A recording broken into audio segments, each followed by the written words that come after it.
അപ്പോഴേ ഇനി മാമ്പഴം കൂടുതൽ കിട്ടുമ്പോൾ കളയല്ലേ. നമുക്ക് മാമ്പഴം കൊണ്ട് ഒരു അടിപൊളി സാധനം ഉണ്ടാക്കാം. എന്താണെന്നല്ലേ? മാമ്പഴത്തര. നമ്മുടെ വീട്ടിലെ മാവിൽ നിന്നും ഒത്തിരി മാങ്ങ കിട്ടി. ഒത്തിരി എന്ന് പറയുമ്പോൾ ഒരു 4 ചാക്കെങ്കിലും മാങ്ങ കിട്ടിക്കാണും. അതിൽ നിന്ന് നമ്മുടെ വീട്ടിലും പരിസരത്തും ബന്ധുക്കൾക്കും കൊടുത്തു കഴിഞ്ഞിട്ട് പിന്നെയും മാങ്ങ ബാക്കി.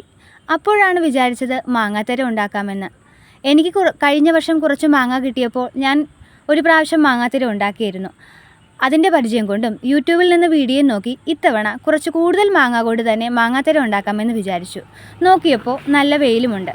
പിന്നെ ഒന്നും നോക്കിയില്ല. നല്ല പഴുത്ത മാങ്ങയെല്ലാം എടുത്തു വെച്ച് നന്നായി പലതവണ കഴുകി വൃത്തിയാക്കി മാങ്ങായുടെ പുറംതോലുകളെല്ലാം ചെത്തിക്കഴിഞ്ഞ് ചെറിയ ചെറിയ കഷ്ണങ്ങളാക്കി എടുത്തു വെച്ചു. ഈ ചെറിയ ചെറിയ കഷ്ണങ്ങളാക്കി എടുത്തു വെച്ചത് മിക്സിയിൽ ജാറിൽ ഇടുമ്പോൾ നന്നായി പെട്ടെന്ന് ജ്യൂസ് രൂപത്തിൽ അടിച്ചു വരാൻ വേണ്ടിയാണ് ഈ ചെറിയ ചെറിയ കഷ്ണങ്ങളാക്കി വെച്ചിരിക്കുന്നത്. അങ്ങനെ എല്ലാ മാങ്ങയും ഈ ചെറു കഷ്ണങ്ങളാക്കി മിക്സിയുടെ ജാറിലെടുത്ത് കുറച്ച് കുറച്ചായിട്ട് ജ്യൂസാക്കി വെച്ചു.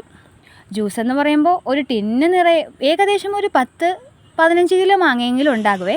അത്രയും മാങ്ങ ജ്യൂസുകളാക്കി ഒരു ടിന്നിൽ വെച്ചതിന് ശേഷം അരച്ചു വെച്ചു.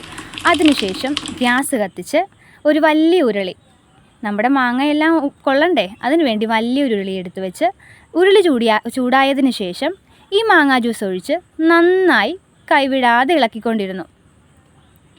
കുറച്ച് മുറുകിയപ്പോൾ അതിലേക്ക് 1/4 ടീസ്പൂൺ ഉപ്പ് ചേർത്ത് വീണ്ടും ഇളക്കി. ഇളക്കെന്ന് പറയുമ്പോൾ നന്നായി ഇളക്കണം, കൈവിടാതെ, അല്ലെങ്കിൽ അടി കരിഞ്ഞു പിടിക്കും. പിന്നീട് കുറച്ച് കഴിഞ്ഞപ്പോൾ നമ്മുടെ ആവശ്യത്തിന് പഞ്ചസാര ചേർത്ത് ഇളക്കി യോജിപ്പിക്കണം. മധുരമുള്ള മാങ്ങയായതുകൊണ്ട് പഞ്ചസാര അധികം ആവശ്യമുണ്ടാകില്ല. എങ്കിലും ഓരോരുത്തരുടെ ഇഷ്ടമനുസരിച്ച് പഞ്ചസാര നമുക്ക് ചേർത്ത് കൊടുക്കാം. മധുരം ഇഷ്ടമുള്ളവർക്ക് കൂടുതൽ പഞ്ചസാരയും, മധുരം കുറപ്പ് ആവശ്യമുള്ളവർക്ക് കുറച്ച് പഞ്ചസാരയും, ഇച്ചിരി പുളിപ്പ് ആവശ്യമാണെങ്കിൽ മധുരം 1 ടീസ്പൂൺ നാരങ്ങാനീര് നമുക്ക് ഒഴിക്കാം. ഞാനിതിൽ നാരങ്ങാനീര് ഒഴിച്ചിട്ടില്ല. അതിനുശേഷം പഞ്ചസാരയെല്ലാം ഇട്ട് മാങ്ങ നന്നായി വരട്ടിയെടുക്കണം. മാങ്ങയുടെ ജലാംശങ്ങളെല്ലാം മാറ്റി ചൂടാറിയതിന് ശേഷം ഒരു പാത്രമെടുത്ത് അതിൽ ആവശ്യത്തിനനുസരിച്ച് എണ്ണ പുരട്ടി മാങ്ങയൊഴിച്ച് വെയിലത്ത് ഉണങ്ങാൻ വെക്കണം. വെയിലത്ത് ഉണങ്ങി ഇതിപ്പോൾ ഒരു ദിവസത്തെ ഉണക്കാണ്. ഒരു 2 ദിവസമെങ്കിലും മാങ്ങ നന്നായി വെയിലത്ത് ചൂടിൽ ഉണങ്ങി കഴിയുമ്പോൾ എണ്ണ തൂത്തതുകൊണ്ട് മാങ്ങ നന്നായി ഇതുപോലെ പൊളിഞ്ഞു വരും.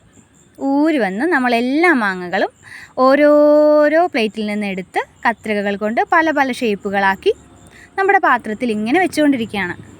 ഇതിപ്പോൾ ഒരു 10-15 കിലോ മാങ്ങയുണ്ടെങ്കിലും നമുക്കൊരു ഏകദേശം ഒരു 2-3 കിലോയെങ്കിലും ഇതിൽ നിന്ന് കിട്ടിക്കാണും. നോക്കിയേ, നല്ല സോഫ്റ്റായിട്ട് നമ്മുടെ മാങ്ങാത്തിരി റെഡിയായി വന്ന് ചുരുട്ടി ഓരോരോ പാത്രങ്ങളിലാക്കി പ്ലേറ്റുകളിൽ നമ്മൾ ഡെക്കറേഷത്തിന് വെക്കുവാണ്. അങ്ങനെ എല്ലാ മാങ്ങയും നന്നായി നമ്മളെടുത്ത് വൃത്തിയാക്കി വെക്കുന്നുണ്ട്. അതിൻ്റെ ഇടയ്ക്കിടയ്ക്ക് കഴിക്കലും ഉണ്ട്, അതും നടക്കുന്നുണ്ട്. എല്ലാ മാങ്ങാത്തരിയും നോക്കിയേ, നമ്മുടെ മാങ്ങകളെല്ലാം നമ്മളെടുത്ത് സിബ് ലോക്കറിൽ സൂക്ഷിച്ചു വെച്ചു.